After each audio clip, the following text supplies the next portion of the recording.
TAT higher secondary અને TAT માધ્યમિકની પરીક્ષાની તૈયારીને અનુલક્ષીને આપણે અહીંયા કેટલાક પ્રશ્નો પદ્ધતિશાસ્ત્રના લઈને આવ્યા છીએ, જેમાં 15 સેકન્ડનો તમને ટાઈમ મળશે. તમારે તમારો જવાબ છે એ ઓપ્શનની અંદર જણાવવાનો છે.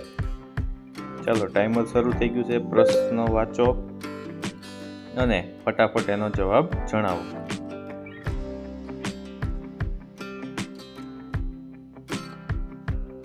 આ પહેલો પ્રશ્ન છે અને એનો જવાબ આવે છે ઓપ્શન એ. આગળનો પ્રશ્ન શરૂ કરું છું. 15 સેકન્ડનો ટાઈમ મળશે. તમારે પ્રશ્ન વાંચી અને ઓપ્શન છે એ કોમેન્ટમાં જણાવવાનો છે, ઝડપથી.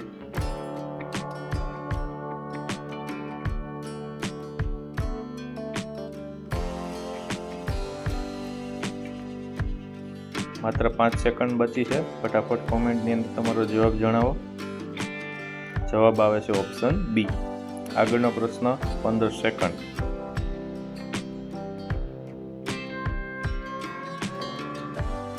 ચારમાંથી જે જવાબ સાચો હોય કોમેન્ટની અંદર ફટાફટ લખો.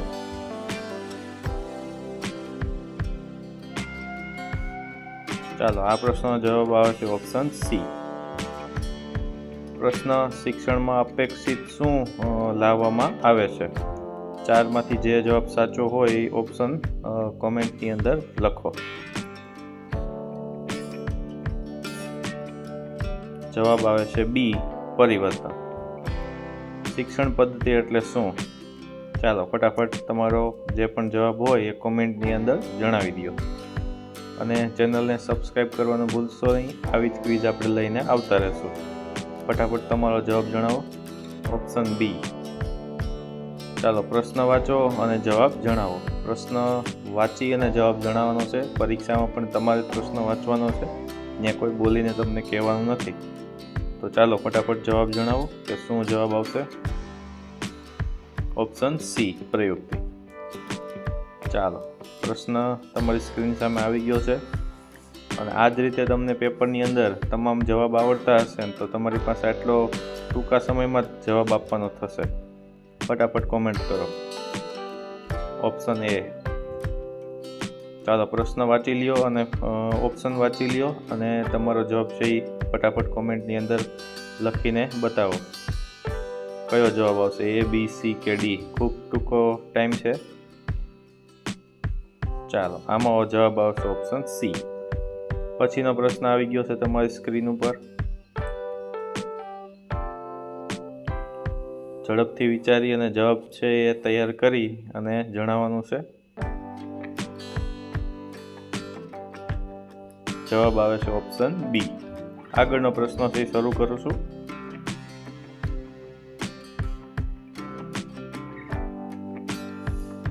પ્રશ્ન આવી ગયો છે. 4 ઓપ્શન પણ આવી ગયા છે અને સમય છે નીકળી ગયો છે. પરીક્ષામાં પણ આમ જ સમય તમારો નીકળી જશે, બરાબર? જવાબ આવે છે ઓપ્શન બી. ચાલો, લર્નિંગનો શબ્દનો અર્થ પૂછ્યો છે. ફટાફટ જણાવો કે ભાઈ લર્નિંગ શબ્દનો અર્થ શું થાય. બરાબર, તૈયારી કરતા હોય તો આપણને એટલી ખબર જ છે કે લર્નિંગ શબ્દનો અર્થ શું થાય છે. ઓપ્શન બી, શીખવું. ચાલો, લર્નર એટલે કોણ? ખૂબ સહેલો પ્રશ્ન. આવા પ્રશ્નો તો કદાચ આવી જાય તો સારું કહેવાય, બરાબર? પણ જણાવો તમારો જવાબ કે ભાઈ લર્નર એટલે કોણ? જવાબ છે સી, શીખનાર અથવા તો વિદ્યાર્થી. નેક્સ્ટ પ્રશ્ન ચાલુ કરું છું. ટીચરનો અર્થ શું થાય? એકદમ સહેલો. આટલું ઇઝી તો પેપર હોય પણ નહીં. આ તો શું આપણે સૌ તમને ખ્યાલ આવે, બરાબર? જવાબ આવે છે શિક્ષક અથવા તો શીખવનાર. ચાલો, પ્રશ્ન આવી ગયો છે. 4 ઓપ્શન આવી ગયા છે. સિલેક્ટ કરો, ફટાફટ સિલેક્ટ કરો. જ્ઞાન ચકાસો તમારું, કેટલું જ્ઞાન છે, તમે શું તૈયારી કરો છો તમને પણ ખબર પડે. ચાલો, શરૂ કરો. ઓપ્શન બી, બરાબર. ચાલો, નેક્સ્ટ પ્રશ્ન આવી ગયો છે સ્ક્રીન ઉપર. પ્રશ્ન આપણે વાંચવાનો પણ છે અને એનો જવાબ પણ વિચારીને લખવાનો છે, બરાબર? જણાવો, ફટાફટ કોમેન્ટ. ચાલો, ઓપ્શન સી આમાં જવાબ છે. ચાલો, પ્રશ્ન સ્ક્રીન ઉપર દેખાય છે, જવાબ પણ દેખાય છે. સાચો જવાબ પસંદ કરો અને ફટાફટ જણાવો. ઝડપથી.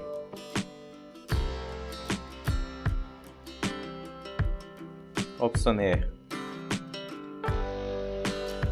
ચાલો ઝડપ કરજો. ABCD કયો જવાબ સાચો? 5 4 3 2 1 0. Option B. ચાલો પ્રશ્ન આવી ગયો છે તમારી સામે, એના જવાબ પણ આવી ગયા છે. યોગ્ય વિકલ્પ પસંદ કરો. અહીંયા તો ખાલી પસંદ કરીને ટાઈપ કરવાનું છે, એમાં તો તમારે મીંડા મારીને ઘૂંટવાનું પણ છે.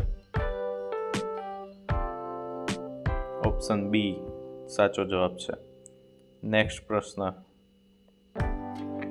ચાલો પ્રશ્ન વાંચો અને જવાબ કોમેન્ટમાં જણાવો. એવું લાગે તો પુશ પણ કરી શકો છો તમે, બરાબર, ટાઈમ ઘટતો હોય. Option B. ચાલો લાસ્ટ ક્વેશ્ચન છે આપણી MCQનો. આવી MCQ આપણે ફરીથી કાલે લઈને આવીશું.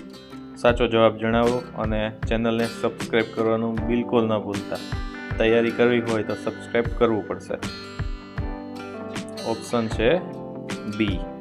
તો આ 20 પ્રશ્નો આપણે એમાં સહેલા, અઘરા, મધ્યમ તમામ પ્રકારના પ્રશ્નો આવરી લીધા છે અને આવી જ ક્વિઝ આપણે ફરીથી કાલે લઈને આવીશું. તો ચેનલને સબસ્ક્રાઈબ કરવાનું ભૂલશો નહીં. Thank you.